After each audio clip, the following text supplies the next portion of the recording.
बिस्मिल्लाहिर्रहमानिर्रहीम। Okay, welcome back. तो इस लेक्चर के लिए मुझ समेत और बहुत से लोग एक्साइटेड होंगे जिन्हें थोड़ा सा अंदाज़ा होगा कि रेस्पबेरी पाई क्या होता है। ठीक है, तो इस लेक्चर में हमने रेस्पबेरी पाई का इंट्रोडक्शन लेना है कि रेस्पबेरी पाई क्या चीज़ है और इसको हम अपने आईओटी प्रोजेक्ट्स में किस तरह से यूज़ कर रहे होंगे। ठीक है, तो बेसिकली रेस्पबेरी पाई जो है हम इस लेक्चर में देख रहे होंगे रेस्पबेरी पाई क्या है और उसकी बेसिक्स वगैरह। तो इन दिस लेक्चर की स्लाइड जो है ये मैं मिस कर गया था। अच्छा, तो रेस्पबेरी पाई जो है हमारे पास एक क्रेडिट कार्ड साइज्ड कंप्यूटर है, छोटा सा। ठीक है, और ये यानी कि इतना स्मॉल साइज है इसका कि ये आपकी पॉकेट में आसानी से आ सकता है और ये पूरा एक पीसी है। यानी कि पूरे कंप्यूटर की फंक्शनैलिटीज आपको प्रोवाइड करता है। जो काम आप अपने पीसी से कर सकते हो वही सारे काम आप इस छोटे से कंप्यूटर से कर सकते हो। ठीक है, यानी कि एक पूरा मुकम्मल सीपीयू टाइप ये कंप्यूटर है। और इसमें जो है दो चीज़ें हैं एक्चुअली। इसके साथ हम माइक्रो कंट्रोलर की पावर को ऐड कर देते हैं। ठीक है, हमने एक माइक्रो कंट्रोलर जो है माइक्रो कंट्रोलर फीचर्ड बोर्ड कह सकते हैं हम आर्डिनो को, क्योंकि आर्डिनो बेसिकली तो माइक्रो कंट्रोलर नहीं है लेकिन उसके ऊपर माइक्रो कंट्रोलर लगा होता है जिसकी मदद से हम उस माइक्रो कंट्रोलर जो है वो 8 मेगा का माइक्रो कंट्रोलर होता है जिसे हम प्रोग्राम कर रहे होते हैं आर्डिनो के केस में। तो ये जो रेस्पबेरी पाई है actually credit card size computer है, जिस तरह मैं आपको बता चुका हूँ। और इस टाइप के जो है कंप्यूटर्स इनको हम सिंगल बोर्ड कंप्यूटर्स की फैमिली में इंक्लूड करते हैं। ठीक है, अच्छा जी, इसके ऊपर ये जो पीसी और माइक्रो कंट्रोलर दोनों को कंबाइन करके ये बोर्ड बनाया गया है, यानी कि इसके अंदर हमारे पास दोनों की फंक्शनैलिटीज आ जाती हैं।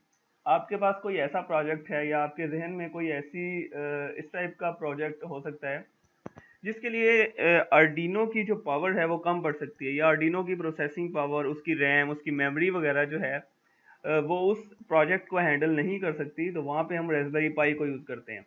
ठीक है, इसके अंदर यानी कि आप कंप्यूटर में की सारी फंक्शनैलिटी यूज़ कर सकते हो। उसके साथ साथ आप माइक्रो कंट्रोलर की फंक्शनैलिटी को कंबाइन कर देते हो, यानी कि आप देखो ना, बड़ा प्यारा सा कॉम्बिनेशन बन गया कि कंप्यूटर भी है और साथ में माइक्रो कंट्रोलर भी है। तो दोनों चीज़ें, और आप उस अपनी फेवरेट कंप्यूटर लैंग्वेज के अंदर इसे प्रोग्राम कर सकते हो कि ये माइक्रो कंट्रोलर के थ्रू इनपुट भी ले सके और कोई भी आउटपुट दे सके, या कोई भी जो है ना हार्डवेयर के साथ इंटरेक्ट कर सकते हो आप अपनी फेवरेट प्रोग्रामिंग लैंग्वेज को यूज़ करते हुए। ठीक है, वही चीज़ ये इस लाइन में हमने डिफाइन की हुई है मैंने कि हम इसको इजीली जो है हार्डवेयर के साथ इंटरफेस करने के लिए यूज़ कर सकते हैं। जो भी लैंग्वेज आपको आती है, जिस लैंग्वेज में भी आप प्रोग्राम कर सकते हो। ठीक है, तो आर्डिनो में तो बेसिकली सिर्फ हमारे पास सी प्लस प्लस हम यूज़ कर सकते थे, लेकिन इसमें सी प्लस प्लस, पाइथन, जावा और इवन के स्क्रैच जो है जिसे हम कहते हैं कि ब्लॉक बेस्ड आईडीई या ब्लॉक बेस्ड एक लैंग्वेज है। लैंग्वेज तो बेसिकली नहीं कह सकते हम, आईडीई या इसे प्रोग्राम एडिटर कह सकते हैं। तो इसके अंदर भी आप, आई थिंक इस टी सी एच, ठीक है, इसके अंदर भी आप जो है उसे प्रोग्राम कर सकते हो। अच्छा, अब मैं आपको इसकी थोड़ी सी शक्ल दिखाता हूँ कि किस तरह की होती है। तो ये हमारे पास रेस्पबेरी पाई बोर्ड है। ये एक स्टैंडर्ड जो है आर्डिनो बोर्ड जो है उससे थोड़ा सा ही बड़ा होता है। तो अगर हम इसकी ये लेबलिंग को चेक करें तो हमारे पास यहाँ पे ये जो पिन्स हैं, ये वाली पिन्स, इन पिन्स के जरिए हम इससे माइक्रो कंट्रोलर का काम ले रहे होते हैं, जिसे हम कहते हैं जीपीआईओ पिन्स या general purpose input output pins. ठीक है, जो आर्डिनो के केस में भी थी और इस रेस्पबेरी पाई के ऊपर भी हमारे पास अवेलेबल हैं, और इन्हीं के थ्रू हम इनपुट ले रहे होते हैं या किसी हार्डवेयर सेंसर या एक्चुएटर को आउटपुट या इनपुट ले या दे रहे होते हैं। ठीक है, और इसमें अब एक्स्ट्रा फंक्शनैलिटीज अब हमने आपने चेक करनी है कि इसमें हमारे पास बेसिकली 4 यूएसबी पोर्ट्स होती हैं। ये बेसिकली 2 यूएसबी पोर्ट्स का सेट है, एक ऊपर एक नीचे, और इसी तरह 2 यूएसबी पोर्ट्स ये हैं, तो ये टोटल 4 यूएसबी पोर्ट्स। उसके अलावा इथरनेट पोर्ट होती है हमारे पास, हम इसे डायरेक्ट इथरनेट केबल के जरिए भी कनेक्ट कर सकते हैं। और ये वाली फंक्शनैलिटी ऑफ कोर्स हमारे पास आर्डिनो में अवेलेबल नहीं थी, उसके लिए हमें जो है जो भी एक्स्ट्रा फंक्शनैलिटी चाहिए थी उसके लिए हमें अलहदा से किट ऐड करनी पड़ती थी। सही है, हमारे पास ऑडियो जैक अवेलेबल है। ठीक है, और इसके अलावा ये एक कैमरा मॉड्यूल है। रेस्पबेरी पाई जो है वो अलहदा से इसका एक कैमरा मिलता है, और इस पोर्ट को हम कहते हैं basically C S I camera module. तो वो हम यूज़ कर सकते हैं। ये H D M I port है इसकी। ठीक है, हम एच डी एम आई यानी कि यहाँ पे हम H D M I cable लगा के इसका डिस्प्ले ले सकते हैं। आप सिंपली ये बोर्ड परचेज करो, और ये क्योंकि कंप्लीट सीपीयू आपके पास आ गया है, आपने H D M I cable के ज़रिए इसे जस्ट जो है, यहाँ पे ये बैटर नज़र आ रही है, जस्ट जो है इसे किसी एलसीडी या मॉनिटर के साथ कनेक्ट कर देना है और आपका जो है कंप्यूटर रेडी हो गया है। सही है, और जो है इसमें अच्छा, इसमें एक मजे की बात ये है कि ये क्योंकि कंप्लीट एक हाई लेवल सीपीयू तो है नहीं, तो इसमें हम हार्ड डिस्क जो है, हार्ड डिस्क के तौर पर माइक्रो एसडी कार्ड को यूज करते हैं। ठीक है, मेमोरी कार्ड जिसे हम कह देते हैं। तो इसके नीचे जो है मेमोरी कार्ड स्लॉट होती है, और हम मेमोरी कार्ड यूज कर रहे होते हैं, और इसका ऑपरेटिंग सिस्टम समेत हम इस पे जो भी डाटा इस पे अपलोड कर रहे हैं या जो भी डाटा प्रोसेसिंग इस पे हो रही है वो सारी की सारी इसके मेमोरी कार्ड पे हो रही होती है। ठीक है, तो माइक्रो यूएसबी केबल जो है, ये जो स्टैंडर्ड एंड्रॉइड को चार्ज करने के लिए केबल होती है, जिसे हम डाटा केबल भी कहते हैं, उसके थ्रू हम इसे कनेक्ट करते हैं इसके साथ, लैपटॉप के साथ या किसी भी पावर सोर्स के साथ। तो यहाँ से हम इसे पावर ऑन करने के लिए, हम इसे अपने लैपटॉप के साथ कनेक्ट करने के लिए यूज़ करेंगे इसे। ठीक है, अच्छा जी, तो ये हो गया रेस्पबेरी पाई का थोड़ा सा ओवरव्यू। अच्छा, इसके लर्निंग रिसोर्सेज मैं थोड़े से आपको दिखा दूं कि बेसिकली रेस्पबेरी पाई की मदद से हम क्या क्या कुछ कर सकते हैं। तो अगर मैं थोड़ा सा इसे सिंपल वर्ड्स में डिफाइन करूं, तो आप रेस्पबेरी पाई की मदद से एक सिंपल एलईडी ऑन करने से लेकर एक फाइटर ड्रोन तक बना सकते हो। ठीक है, और फाइटर ड्रोन के बारे में थोड़ा सा एहतियात करनी है, क्योंकि अगर जो है ये बात अमेरिका को पता चल गई तो पाकिस्तान पे दहशतगर्दी का इल्ज़ाम भी लग सकता है। तो मतलब इस चीज़ से आप अंदाज़ा लगा सकते हो कि ये जो रेस्पबेरी पाई है ये कितना पावरफुल है। ठीक है, इसमें आपके पास वही स्टैंडर्ड स्पेसिफिकेशन आ रही होती हैं जो आप एक नॉर्मल पीसी में ले सकते हो। फॉर एग्जांपल, अब आजकल जो है रेस्पबेरी पाई बी प्लस मॉडल हमारे पास चल रहा है। इसमें आपके पास वाईफाई अवेलेबल है, ब्लूटूथ अवेलेबल है। ठीक है, और उसके अलावा इसमें हमारे पास 1 GB रैम है, और इसी तरह हमारे पास जो है, जो हार्ड डिस्क के तौर पे तो हम एक्चुअली मेमोरी कार्ड यूज़ कर रहे होते हैं, तो वो आप किसी भी साइज़ का डाल सकते हैं। नॉर्मली जो है हमारे पास इसके ऊपर नॉर्मल वर्किंग के लिए हमारे पास 8 GB का मेमोरी कार्ड जो है वो इनफ होता है। सही है। अच्छा, मैं थोड़े से आपको लर्निंग रिसोर्सेज बता दूं इसके, कि अगर आप रेस्पबेरी पाई के बारे में और जानना चाहते हैं तो इसके लिए raspberrypi.org जो इसकी अपनी ऑफिशियल साइट है, उससे बेहतर और कोई चीज़ नहीं है। लेकिन अगर आप गूगल पे सिंपली रेस्पबेरी पाई प्रोजेक्ट सर्च करें, तो बहुत सी यानी कि लातादाद वेबसाइट्स ऐसी निकल आएंगी जहां से आप आसानी से जो है रेस्पबेरी पाई की प्रोजेक्ट्स के बारे में हेल्प ले सकते हो। ठीक है, फॉर एग्जांपल, अब अगर मैंने सिंपल सा सर्च किया है और मेरे पास ये जो इसकी ऑफिशियल साइट है, एक रेस्पबेरी projects.raspberrypi.org। अच्छा, ये बड़ी बेनिफिशियल साइट है, यहाँ से आपको बिगनर लेवल से लेकर एक्सपर्ट लेवल तक बहुत सारी हेल्प मिल जाएगी। ठीक है, और अगर मैं नीचे आता हूँ तो DIY इंस्ट्रक्टेबल्स पे इसके बहुत सारे प्रोजेक्ट्स पड़े हैं। इसके अलावा आप hexter.io जो है, hexter.io प्रोजेक्ट्स। ठीक है, अच्छा, hexter.io पे आपको आर्डिनो और रेस्पबेरी पाई, हर तरह के जो हार्डवेयर बेस्ड प्रोजेक्ट्स हैं वो हर तरह के आपको यहाँ पे मिल जाएंगे। तो आप यहाँ पे भी जो है रेस्पबेरी पाई के प्रोजेक्ट्स को सर्च कर सकते हो। रेस्पबेरी पाई की कंप्लीट कम्युनिटी है यहाँ पे, तो आप इसे भी ज्वाइन कर सकते हो। ठीक है, अच्छा जी, अब हमने क्या करना है, हमने जी रेस्पबेरी पाई के साथ इंट्रोडक्शन या उसको स्टार्ट कैसे करना है, हमने इसके साथ कैसे काम करना शुरू करना है। सबसे पहला काम जो आपने करना है, आपने सिंपली रेस्पबेरी पाई की जो अपनी ऑफिशियल वेबसाइट है उससे इसका ऑपरेटिंग सिस्टम डाउनलोड करते हैं हम।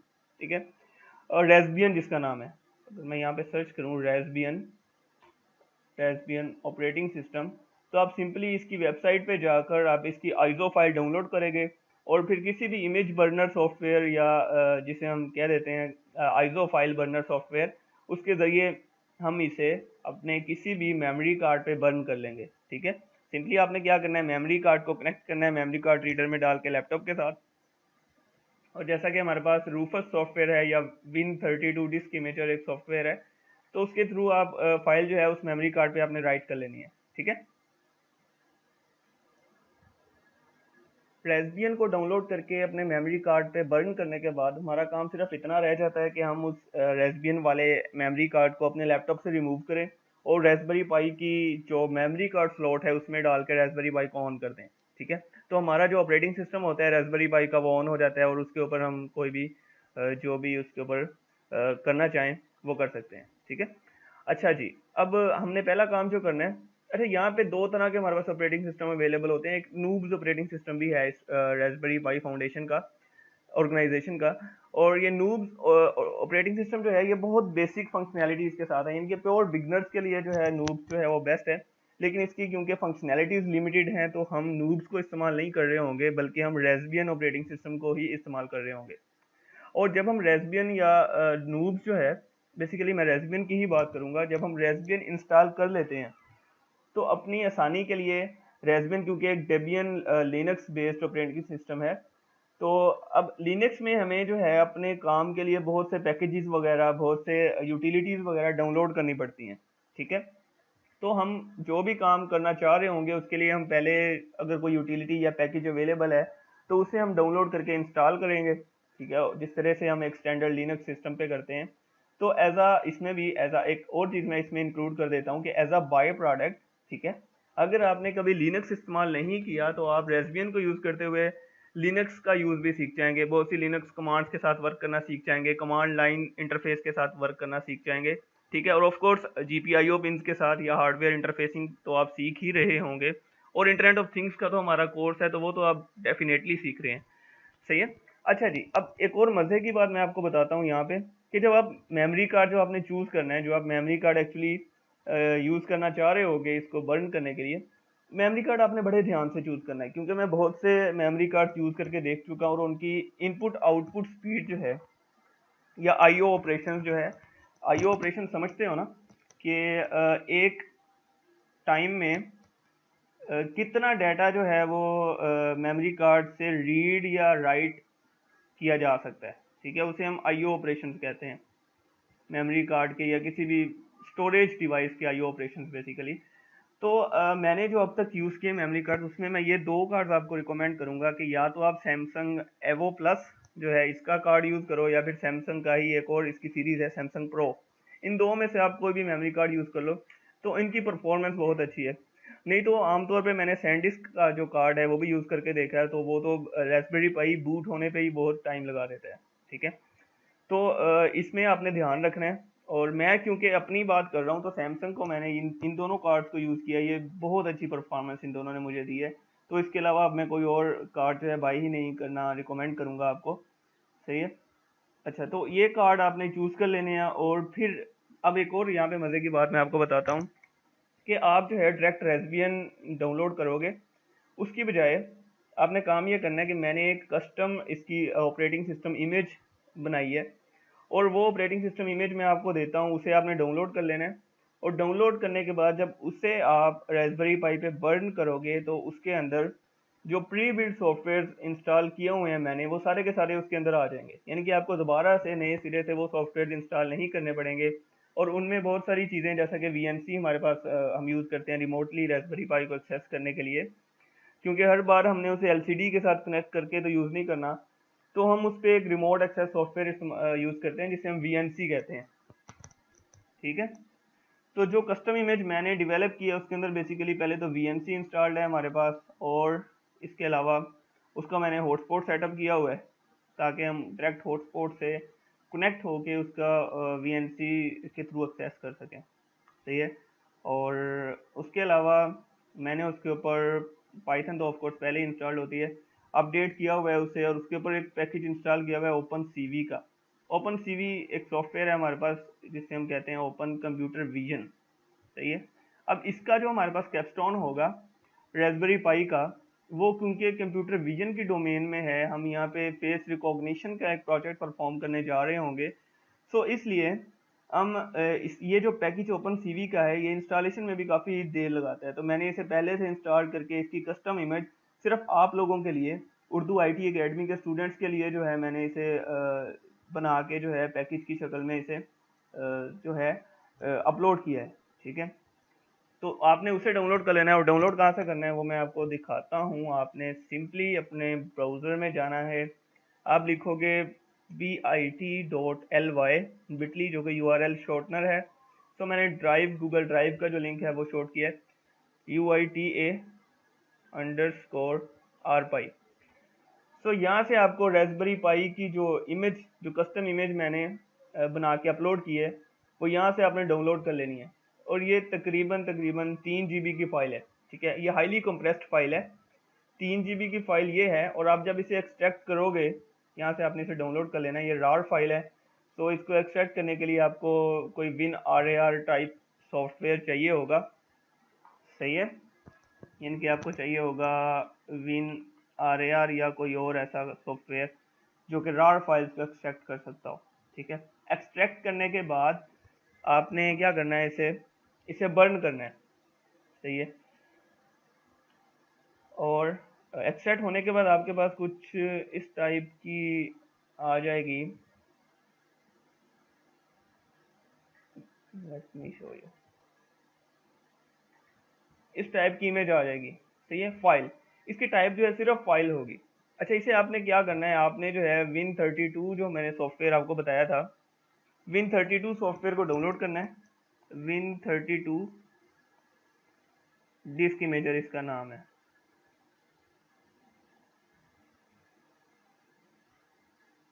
तो ये वाला सॉफ्टवेयर आपने डाउनलोड करना है और उसके अंदर इस फाइल को यूज़ करते हुए अपने मेमोरी कार्ड पे अपलोड कर देना है। बेसिकली मैं आपको प्रोसेस शो करवा ही देता हूँ, क्योंकि मुझे बहुत सी चीज़ें जो है एज अ बाई प्रोडक्ट करवाने का शौक है, तो मैं आपको ये चीज़ भी बता ही देता हूँ। मुझे अपना मेमोरी कार्ड कनेक्ट करने दें ज़रा।